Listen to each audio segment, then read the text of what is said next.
Today we are going to delve into the world of Google Sheets and learn about some text formatting shortcuts. Let's get started. To start with, to bold a selection of text, simply highlight the desired text and press Ctrl+B. If you wish to underline the text instead, use Ctrl+U. For those wanting italic text, use Ctrl+I. If you want to strike through your text, use Alt+Shift+5. Moving on to aligning your text. To center align your text, press Ctrl+Shift+E. For left alignment, use Ctrl+Shift+L. If you need your text to right align, use Ctrl+Shift+R. Now, let's talk about borders. To apply a top border to a cell, use Alt+Shift+1. For a right border, use Alt+Shift+2. To apply a bottom border, use Alt+Shift+3.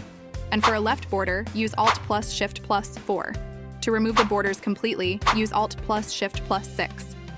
That covers the basic formatting and easy shortcut keys in Google Sheets. Thank you for tuning in.